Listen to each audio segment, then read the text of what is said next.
Anika.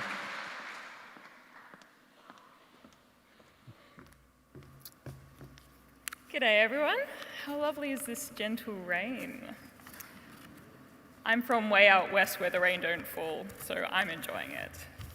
So this is a photo of my beautiful parents on my family farm out in far western New South Wales near Broken Hill, which is a stunningly beautiful part of the country with rich biodiversity and this beautiful farming community. This is where I grew up with my brothers. This is where I'll be getting married next month. This is where family members have been laid to rest. So this is a place that I have a very strong sense of belonging to, a sense of responsibility, of looking after this place and the people who live here. So it's breaking my heart that this is what my family farm has become.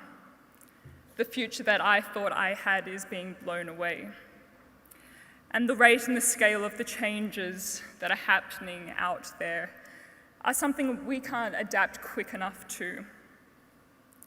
We've done extensive tree plantings, but when open ground soil temperatures are reaching 70 degrees Celsius, it's no wonder those trees are baking.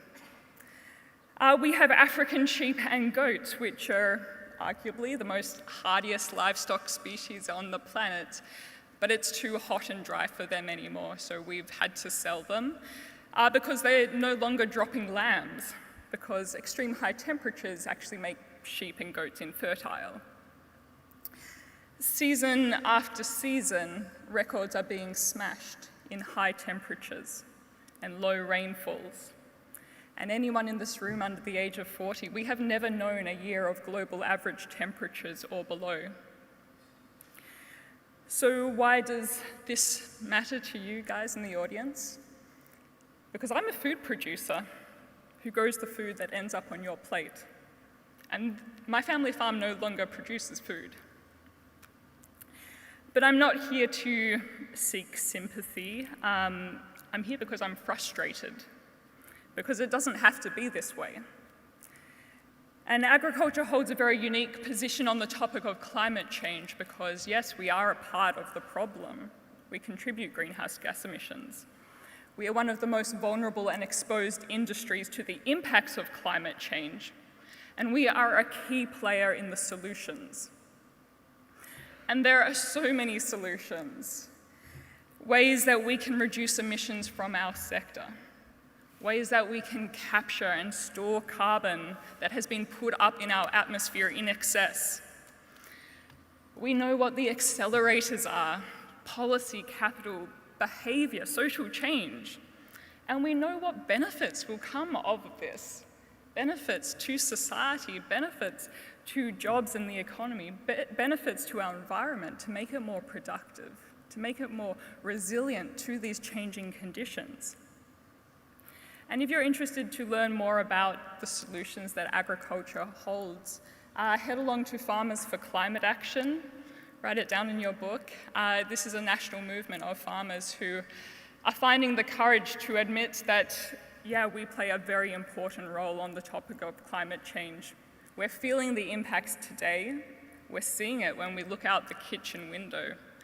And we want to be part of the solutions.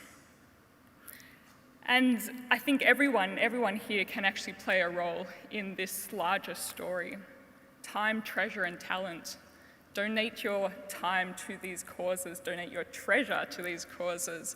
You have these skills, you have these circles of influence, so we can all step out and to be the leaders that we have been waiting for. Thank you.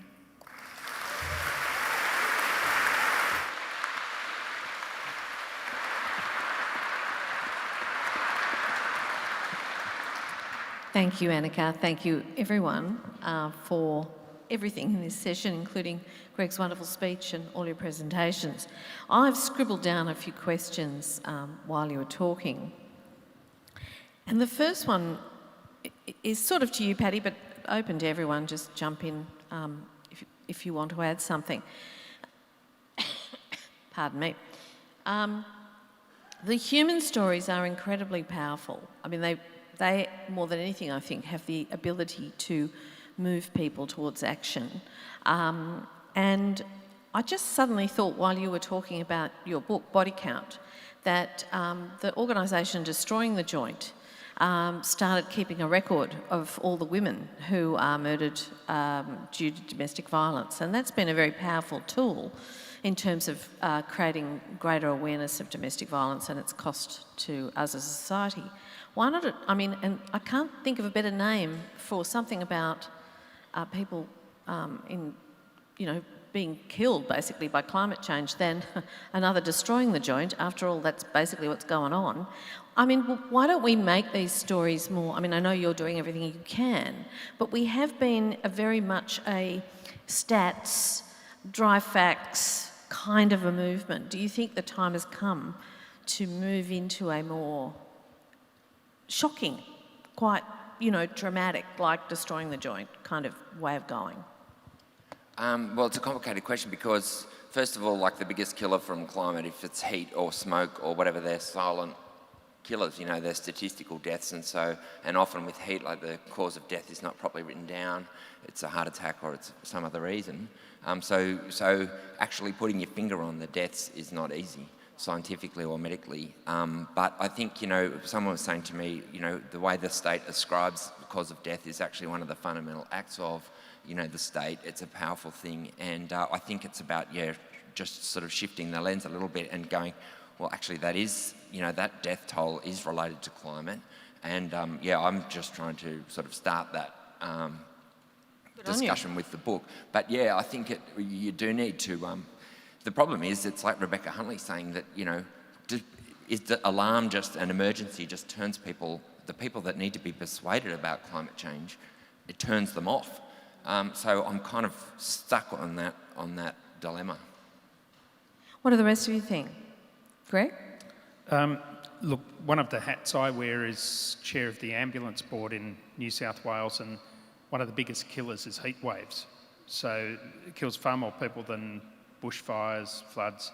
And Sydney and Melbourne and Canberra were smoked in, so the number of, I don't know how many people died, early deaths from respiratory complaints. So these are all climate driven. So you add them all up, extreme weather, floods, cyclones, very severe cyclones, the body count just goes up, and I think we should all be very, very concerned, and governments should be. So maybe that's something the AMA could think about if they suspect as a doctor that a death is related, as you quoted the doctor saying, heart attack, heat. Maybe they could say heart attack, climate change. I'd just say the AMAs, even the four, people we've heard from this morning that as doctors, the AMAs, they've got to be careful. They have got a conservative membership. There are arguments within the membership about it. They can't. There's only so much. Like Tony Bartoni, for example, did not want to be interviewed for this book, notwithstanding putting his name to a climate emergency declaration. So it's very political. Could I also just make the point that it's not just the human lives that we're losing here. The loss of biodiversity that we're seeing in this country is just inexcusable.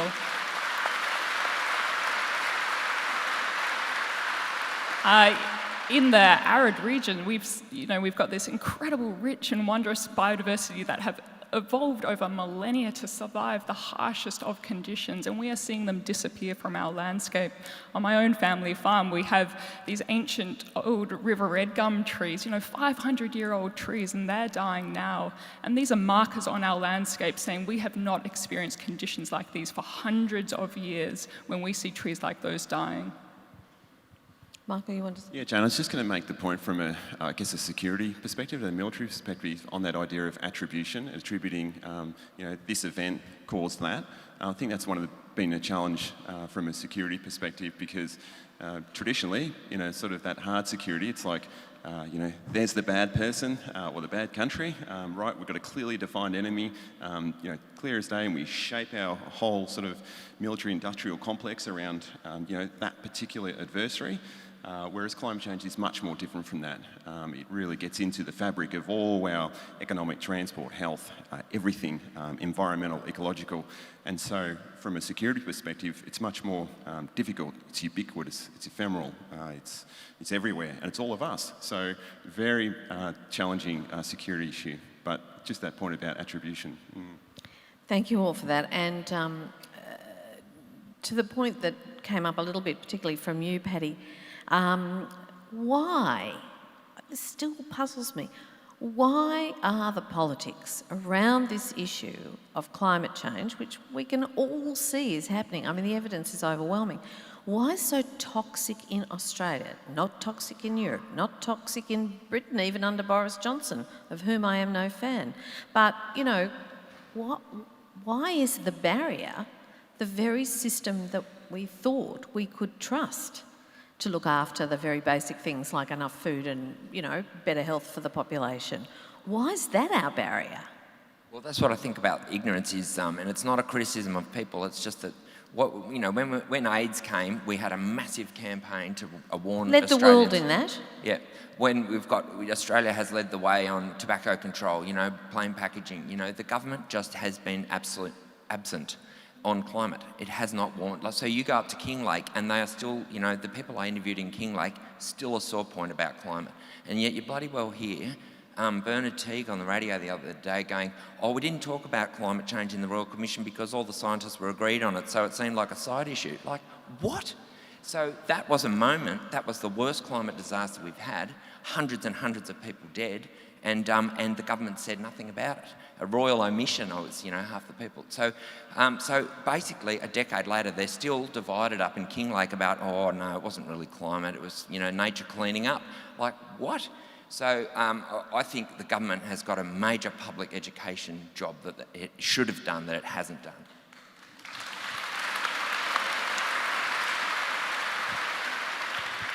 Well, Greg, you came up against the toxic politics when you tried to meet with our Prime Minister before the fire season. What's your take on it? Look, I don't really understand it. I think the Prime Minister might regret a few things, holding up bits of coal, not meeting with fire chiefs, etc., but I can't find it in me to feel sorry for him. I apologise for that. It's a big job. He's there to protect us. I was told by former public servants who worked in Canberra that the moment we put in our letter the words climate change, we were discarded as activists and political, and that we could not be trusted, just like those doctors, those radical doctors and those radical scientists who actually point to evidence and data and research, can't be trusted. So sorry, everyone. I'm an activist. Good. Michael? Just going to make the observation, I think that it's important that we reach, I think one of the things I've realised from the security perspective is we're having conversations with people that are not here today, are not sort of across the science and, reaching into that sections of the community. So from a security perspective, I think about those from a conservative, a right, from the right of politics, who may not necessarily listen to, Adam Bann or Peter Garrett, but may listen to, a general or a retired admiral that stands up and says, no, this is a security issue, or a former fire chief. So reaching into those parts of the community, and just trying to turn a dial, to shift the dial, to shift the conversation to their terrain that they're familiar with. And I think ultimately, when we see our politicians sort of, particularly again on the right of Australian politics, in my mind's eye, they're only reflecting their community. And so, but if you can reach in and make change in that community, then you'll see that, if the votes go, then they'll change their views. It leads me to a question I wanted to ask you, Anika, because I'm a fellow farmer, and one thing that puzzles my husband and I all the time is no one up our way, we're near the Barrington Tops rainforest, it had major fires in it. Rainforests aren't meant to burn. It had 2 major fires. They are all convinced in the reality of climate change. The river dried up, it's never dried up, all that kind of thing. And yet when we ask them how they vote, they vote for climate change deniers. And we ask why, and the answer, that's who my father voted for. Yeah, it's very tricky, and I agree, like all the farmers that I know and I talk with, I mean, you just have to look out the window and you're seeing climate change in action. I wake up in the morning and I'm seeing the dust fly past my bedroom window. There's very little denial, as far as I can see, actually in the farming community. And I think that's why we're really seeing, you know, this growing voice coming out of rural Australia and from the farming community in particular, because we are noticing the impacts on our wallets today. We are looking at the impacts on the ground, and you know, we're seeing people leaving our communities because the conditions are becoming so difficult. And it's unfortunate because we're missing all these opportunities too. I mean, renewable energies on farms, they can give us secondary and stable sources of income. Carbon sequestration schemes and biodiversity schemes, you know, as secondary and stable sources of income, ways to ride out these rough times like the drought. So it just makes so much sense that we start acting on climate change today. Yes, I don't know about why they're voting in that way. People vote for so many different reasons, but I think that's why it's so important for us as individuals to actually find our voices and to make sure that those who say are representing us are actually representing us. Because I think that's the point I want to make, yeah. That, Michael, you say the politicians represent their community, but certainly I think the divide between, let's say, the dominant philosophy of the National Party as it stands in Canberra at the moment and the rising alarm, I think, amongst farming communities, the disconnect is huge. Yeah, that's true. I was talking to Michael Mann last night about the 60 Minutes when he was with Barnaby Joyce.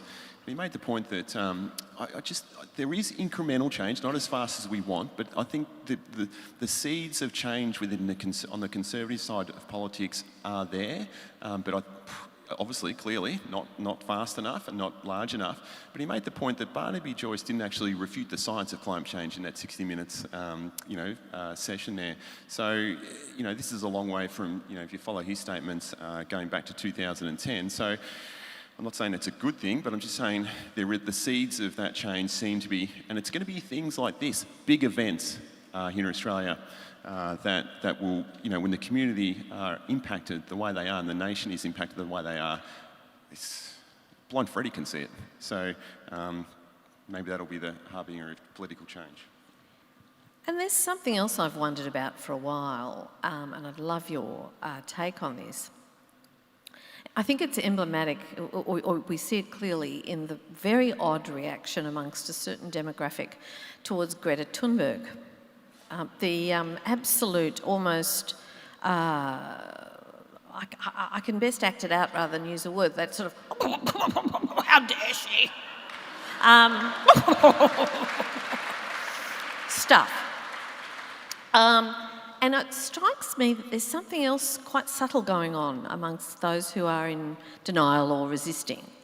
And I'm sorry to be a battered old feminist about this, but it's like patriarchy has a view that nature is there for man's domination and that it is part of being the kind of winner bloke that you get to consume all the natural resources, that you get to mould, landscape, blast, frack, I offer, ladies and gentlemen, the natural world.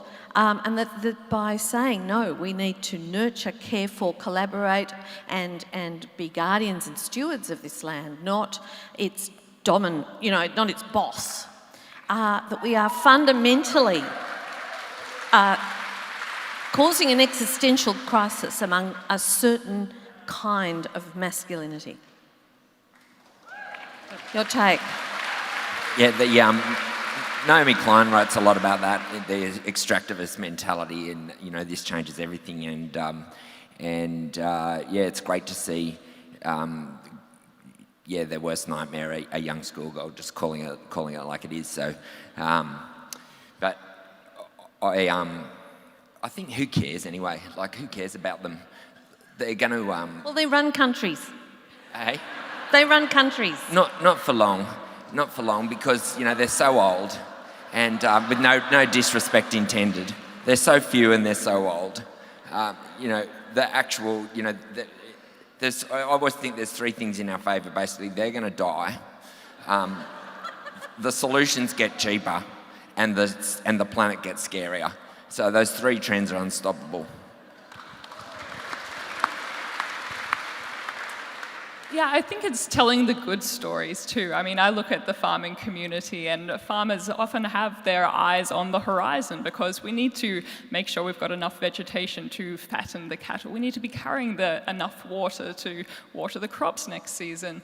Many of our businesses are multi-generational. So yeah, you can't have that over-extractive mindset. You have to have that long-term vision. And they're the kind of stories and those messages that we need to be getting out there and going, this is what sustainability looks like and should look like.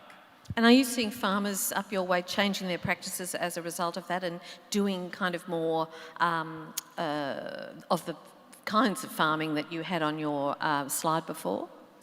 Yeah, farmers, these are incredibly adaptive, resilient breed of people, and that's why I love being in agriculture. In my region, in the far west of New South Wales, the rate and the scale of the changes, it's so great. We are really struggling to adapt because we are experiencing these extreme temperatures, weeks over 40 degrees. We haven't had proper rainfall for 4 years at least. What can you do? I mean, we've come to the end of the line in terms of adaptive capacity at the moment. We've got African sheep and goats, and we've had to destock. What's next? And this is why we need more research, development, extension, all of these things, and really looking at, okay, well, how do we help farmers adapt? How do we actually ensure food security for our nation? Greg or Michael, do you want to comment on what we've been talking about? I look back to Greta. I love Greta because my daughter rang me one day and said, Dad, I just thought you're an old dickhead, but Greta's retweeted something you wrote. And I go, yes. And so just, if you didn't get that, I'm cool.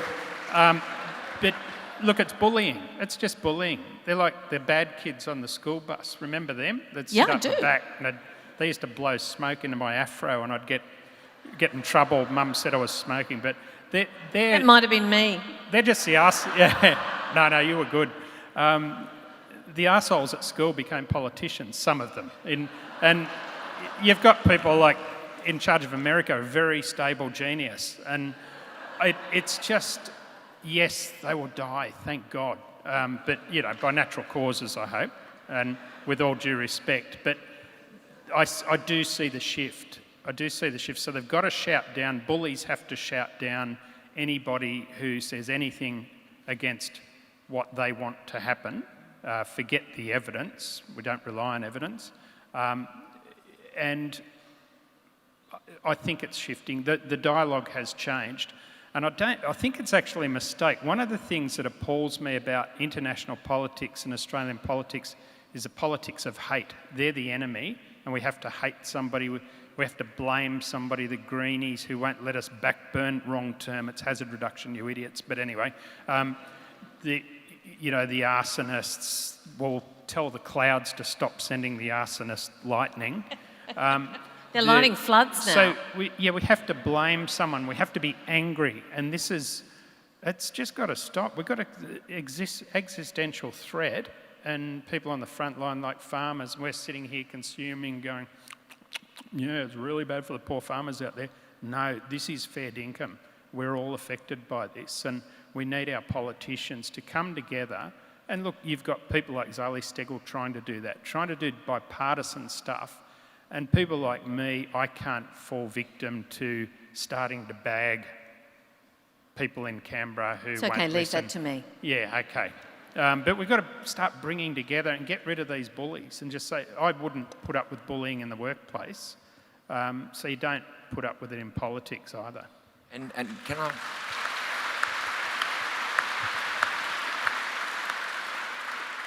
Just on bullying, I think it's absolutely true, and they bully other journalists as well. So a lot of these people in the media that have the big mouthpiece and want to be the loudest voice, and they also bully other media. They bully the ABC.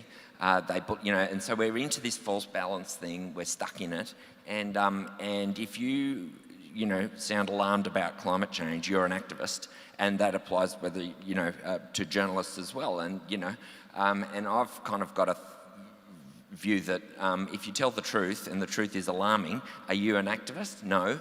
So, you know, I think the media needs to push back on those people as well, and the media is at fault equally. As I said, the government should have done public education. Well, the media, by failing, you know, by getting stuck on this false balance, is part of, a very big part of the problem.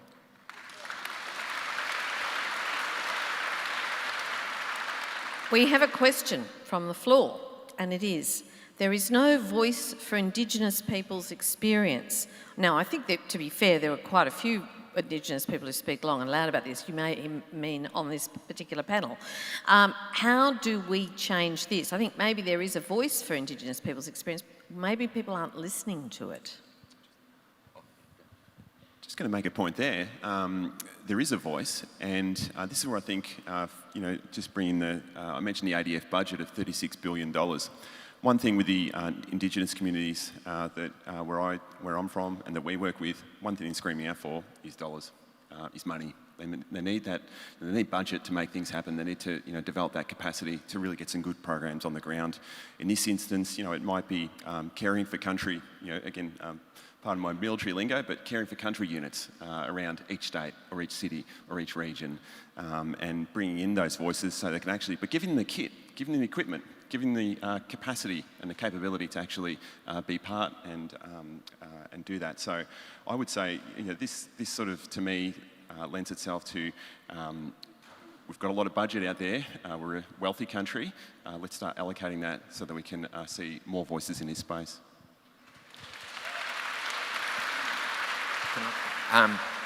There was a guy called Bruce Shillingsworth that you might have seen on Q&A, just got stuck into the panel from the audience, goes, put the water back in the river. If you remember that episode on drought? First Nation right to water. He was talking at a climate emergency rally that was held, the People's Summit that was held outside the Parliament House last week. He's a great voice for how climate change is impacting Indigenous communities, and the truth is that they are disproportionately impacted. And so one of the people I've interviewed for this book, for example, is a guy, Simon Quilty, brother of the painter, who's a doctor out of Catherine, has moved, I think, to Alice now. But what you're talking about, and CSIRO has done work on this, is projections for that top end / interior that are uninhabitable. So you've got you've got the world's oldest living civilization that's about to be, you know, potentially, you know, going to have to move. People walking off country because you can't, it's not fit for humans anymore. So, you know, I don't know if you read Sand Talk, the Tyson Yunkaporta book, but he talks about, okay, this is a catastrophe, this culture has faced catastrophes before, but there definitely are voices out there that are kind of talking about what is going to be the impact of climate change on Indigenous communities. You remind me of the guy on Q&A a couple of weeks ago who said, when asked what can we do best about climate change, he said, get in the passenger seat and let us drive, as a representative of Indigenous Australians, and I thought it was brilliant. Any other quick comments before I move to the next question? Look, just really quickly, a voice for Indigenous people. We've treated them abhorrently for centuries, and it's sort of a paternalistic, yeah, we'll listen now. The cultural burning practices, which I didn't know much about, but they're so sophisticated, you know, understanding what germinates when the birds are nesting, when they're... and you have to have that deep connection to country to understand it, and it can heal the landscape, but they haven't got any money. They can't do it. So these are the sort of things we need to listen to the people who looked after the place for 60,000 years before us or more, and partner and learn. Thank you.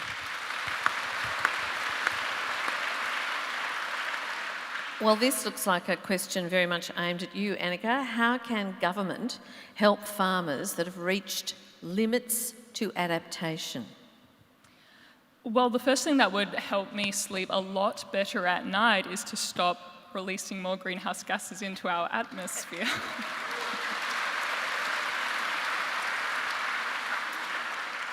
We also need a national strategy on agriculture and climate change, a clear direction of where we're going and how we're going to get there.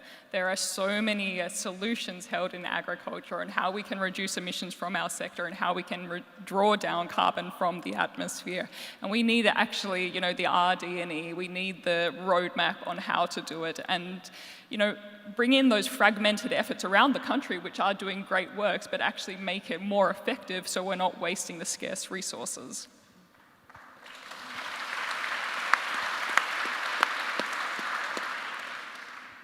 And this one looks like it's for you, Michael. Does military climate preparedness go beyond disaster response? That's a good question. I would say that yes, it does, but we have to remember the military is primarily focused on, I guess those, the so-called adversaries, always preparing for, this sort of low probability but high consequence event. So it is in the mix. It's increasingly in the mix, and so I think we live in a region, if we look at the Indo-Pacific, it's a mess with climate disasters. Disasters are increasing more than anything else.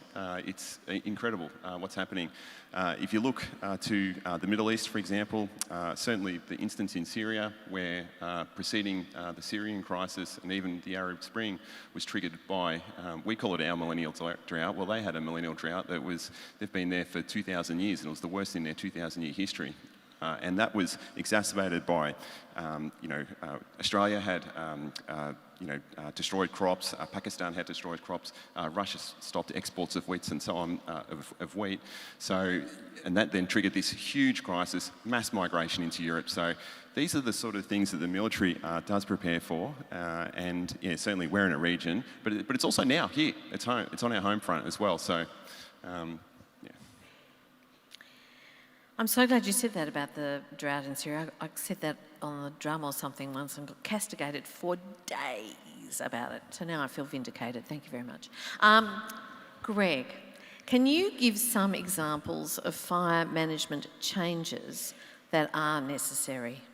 Yeah, sure. Look, a few things that I've just got to do a bit of myth busting. So burning everything actually puts more carbon in the air and actually won't solve the problem.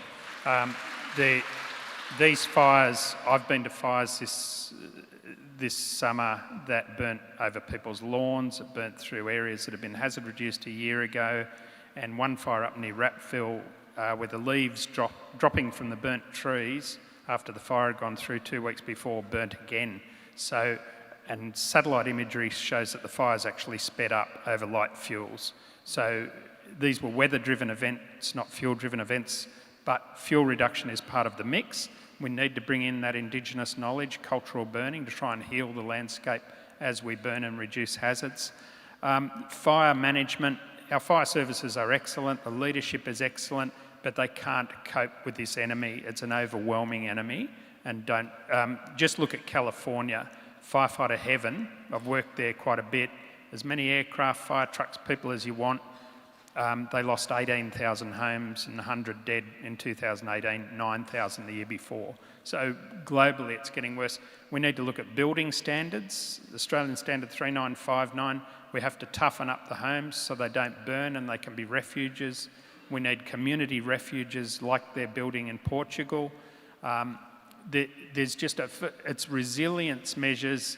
While we're driving down the emissions, we must adapt to a far more dangerous here and now, not a future. It's here with us now.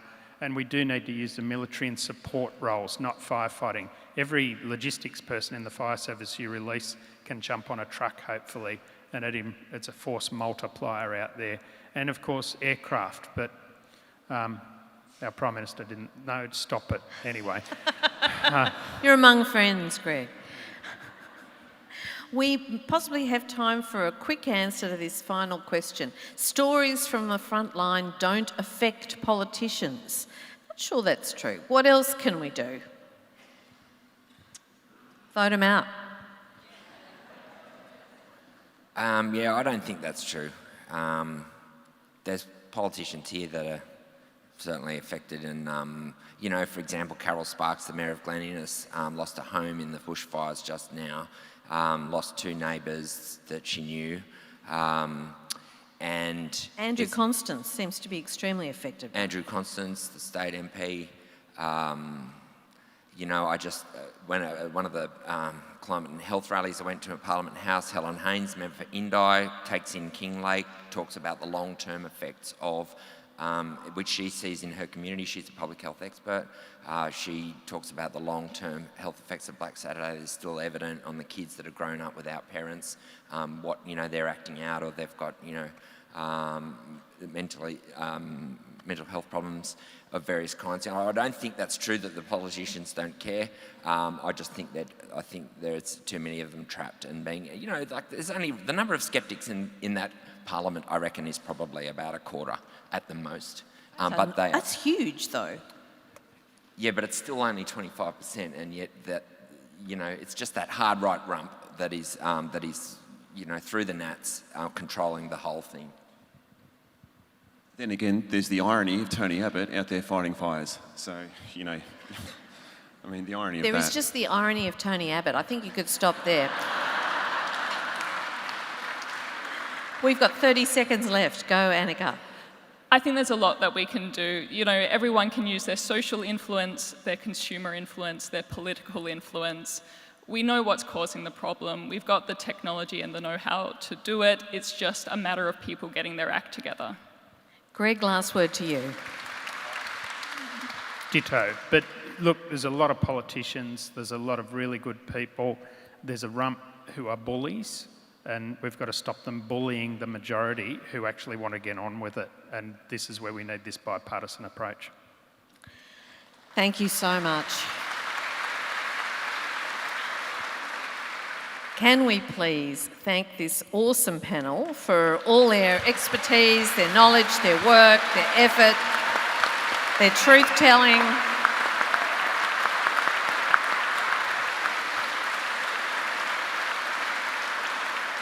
And most of all, their refusal to give up. Thank you, Jane.